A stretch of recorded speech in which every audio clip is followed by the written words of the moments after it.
Hi everyone, S.VINCENT and A.NACEUR will present you Spotify and how it works. Let's begin. So first, what is Spotify?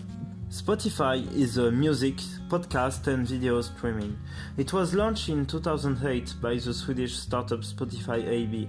Their main competitor in France is Deezer. They are doing basically the same thing, but it's French. Spotify is a freemium service. Basic features are free with advertisements or limitations, while additional features such as improved streaming quality and music downloads are offered via paid subscription. You can use it for free or you can pay less than €10 to have totally access to the music database.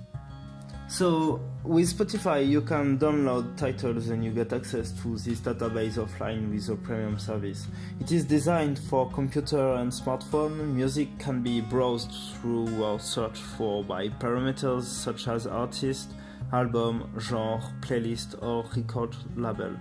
Users can create, edit and share playlists, share tracks on social media and make playlists with other users. To show you how big is Spotify, I will tell you some numbers.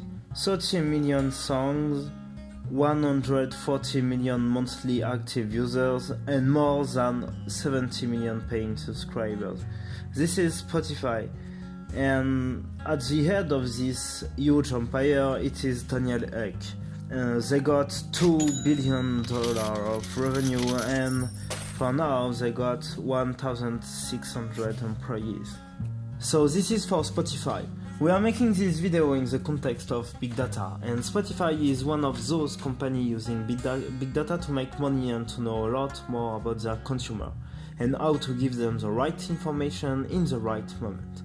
Spotify is collecting enormous amount of data on what people are listening to, where, and in what context. It really gives us insight into what these people are doing. This is from Spotify Vice President of North American Advertising, Brian Benedict. First and foremost, the power of first-party data. Everyone that comes to Spotify, right, is fully authenticated. So you either have to give us your name, your location, and your age, or you can sign in through Facebook. So either way, we have data on you that allows us to do a number of things.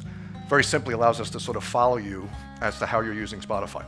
So if you fire up your mobile device in the morning, if you get to your office and listen to Spotify on your desktop or your laptop, and perhaps you're taking a run after work, we're following all that experience, all those playlists through the first-party data. So something that is really critical to what we do. So yes, but I think you already know it. Spotify is collecting data from our Facebook when we sign in or when we subscribe on their services. They can collect freely names, gender, age, mail address, phone number, profile pictures, location. This is for free users, and credit cards information for premium subscribers. Spotify have the same business models than Facebook or other free services. You don't pay a lot or you don't pay at all because you are the product and they are using your information to earn money. It is critical for them, as Brian Benedict said, because without data they can't afford to offer the services at this price. Spotify as an online virtual service. Big data is something that is being generated at all times. Therefore, Spotify has produced data infrastructure and algorithms adapted to music and artists in order to assist the platform processing. Nowadays, everyone wishes to remain mainstream and up-to-date with the latest trends. People ask questions regarding the most popular artist and the most popular song with a certain period of time. They want to know what the most famous song of the moment is, and in order to answer to customer demand, Spotify requires a lot of data analysis. Through Apache Adobe, Spotify is able to get insight and compress a lot of data from users per day. It helps to increase the quality of the app and make better user-related decisions. All this data also gives to Spotify a competitive advantage over its competitors. The use of big data does not only benefit the consumer, but also benefits the business. Spotify uses big data to assist companies' business analytics. Through its analytical algorithms, Spotify is able to determine the average daily active users and the number of sign-up users. Such information gives the management of Spotify the ability to understand the situation that the company is in and determine the future of their expansion.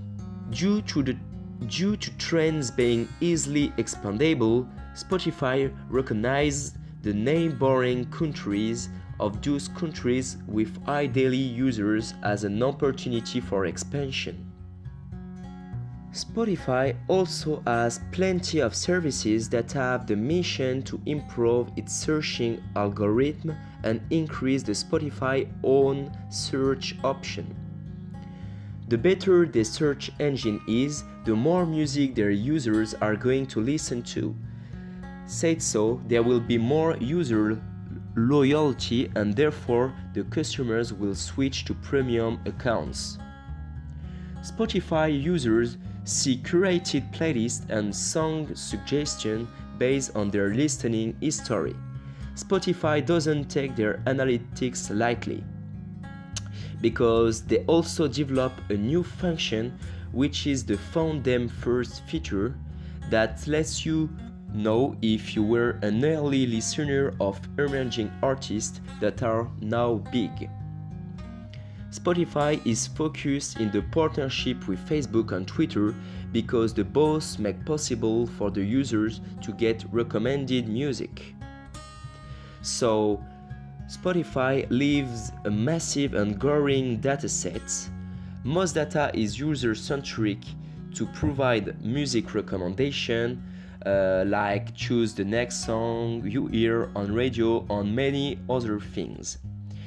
It also allows Spotify teams to recognize trends, discover bugs, and analyze the effect of an event on a user on the entire ecosystem.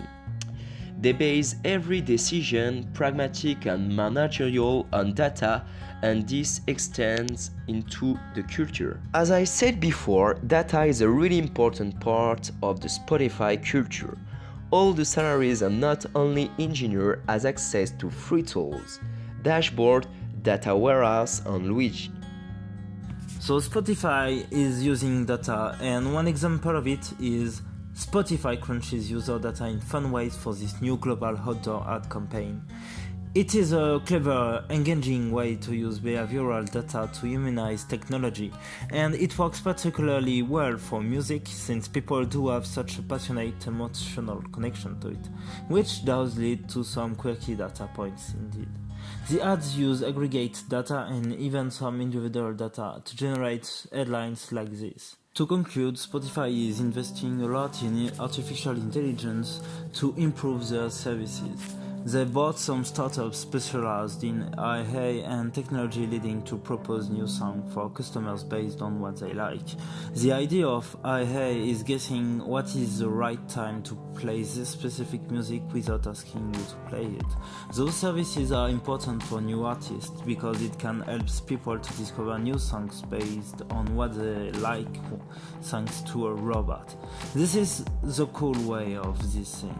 A lot of people disagree with Spotify because of their lack of privacy of our data and of our data collection. We can't choose to not share data to Spotify because you can't use Spotify without those data. It is kind of scary to let Spotify access to all your data, and worst, they are selling it for advertisers, so you can't control what you are giving them. Ethics is something important in the future job of Spotify. Maybe Spotify will propose no data collection for premium users in the future, but it is not the path they are following now. Thanks for listening. It was S.VINCENT and A.NACEUR.